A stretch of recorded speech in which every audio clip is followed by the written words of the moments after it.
We usually treat serious creative work and play as polar opposites, assuming discipline and imagination are enemies. But every great work of art originates from the willingness to let the mind wander into places it was never instructed to go. Without the irresponsible, joyful motion of fantasy, nothing truly new ever gets made. The earliest human civilizations understood this instinctively. Look at the creation myths of the Sumerians, the Babylonians, or the Egyptians. They all converge on a single, haunting image. Before existence, there was only primordial water. It was a dark, undifferentiated chaos, teeming with potential. Psychologist Carl Jung recognized these creation myths as detailed maps for the human psyche. This primordial ocean represents the human unconscious, the womb of all arts and sciences, the dark water from which the firm land of consciousness eventually rises. During the first half of our lives, we are mostly submerged in those waters. We build ourselves through encounters with family, school, and society. We navigate the world using a borrowed ego, pieced together from the expectations of our parents and the rigid templates of our culture. Building a sturdy ego to withstand reality is a necessary foundation for survival. You need it to function. But at this early stage, true individuality and the specific, unrepeatable shape of your creative potential hasn't actually emerged yet. Eventually, usually around midlife, an internal clock goes off. The psyche shifts its focus and begins to turn inward. Questions that previously seemed settled, who you are, what you want, what this is all actually for, suddenly resurface with an undeniable urgency. If you ignore that call, you start to notice a hollow, terrifying sensation creeping in. It's the feeling that despite your career success and your stable relationships, the life you've spent decades building somehow doesn't belong to you. The root cause of this crisis is a psychological trap called fusion. We unconsciously mistake our dependency on others for love. We adopt another person's values as our own purpose and their approval as our identity, effectively living their life instead of ours. Fixing this profound inner division requires you to distinguish yourself from everyone around you.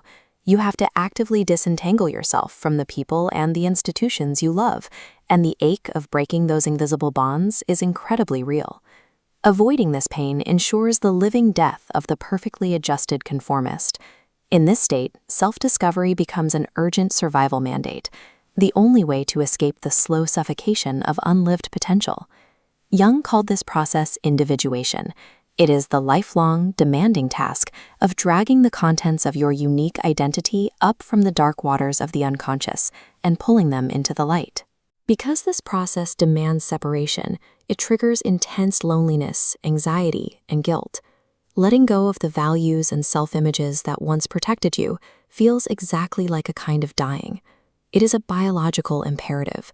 Like a snake that must slough off whatever it has outgrown to continue growing, we are called to shed our restrictive old forms. We are left raw, exposed, and vulnerable in the aftermath. This kind of loss reflects the spectacular inefficiency found everywhere in nature. A tree produces thousands of seeds just to guarantee a single sapling. Millions of possibilities are never realized so that one specific point of growth can succeed. Every act of creation is intrinsically an act of destruction. You cannot birth the authentic new shape your life demands without explicitly sacrificing the inherited version of who you used to be. The ancient Greeks understood the magnitude of this psychological rupture through the myth of Prometheus. By stealing fire from the gods and giving it to humans, Prometheus ends our easy animal serenity. The acquisition of consciousness introduces deep conflict and the terrifying knowledge of our own death. William Blake approached this exact same tension with a radical idea.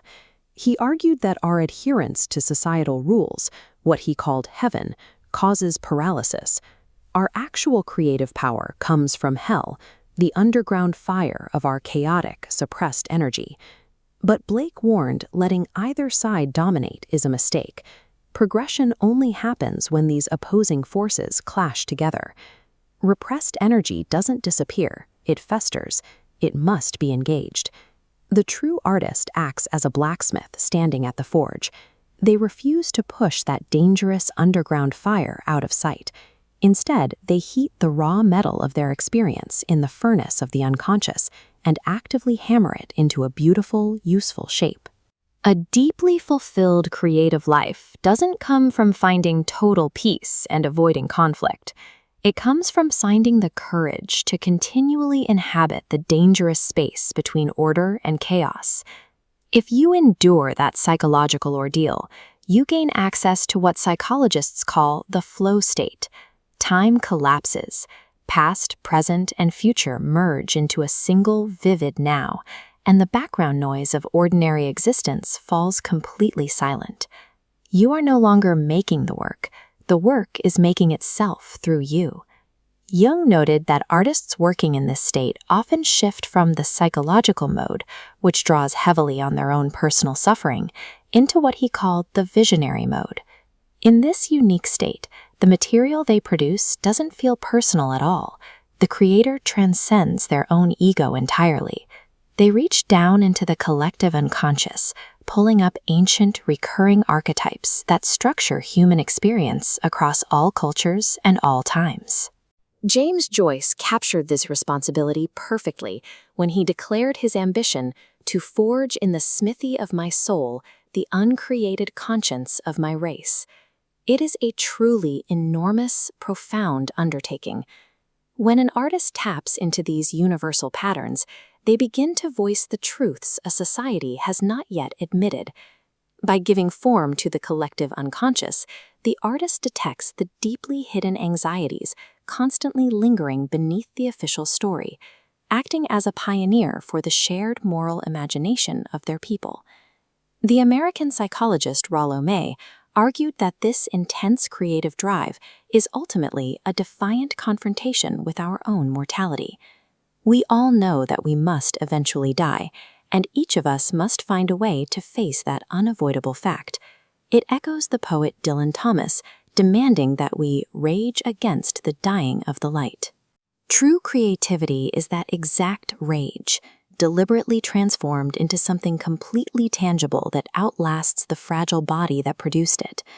Look at Michelangelo's unfinished prisoners. They are figures of men struggling to break free from the solid marble encasing them.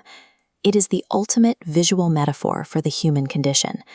Every one of us is fighting to emerge from the heavy stone of our unlived potential. You can always refuse to engage in that struggle. Many do, simply out of fear. But choosing the safe route doesn't bring peace. Instead, it brings capitulation to numbness, leading to the long, agonizing tragedy of the person who always meant to begin. The painful fire of consciousness was stolen for humanity at an immense cost. Since we are forced to endure the burn of mortality, the only valid response is to find the true courage to take hold of the fire and actually use it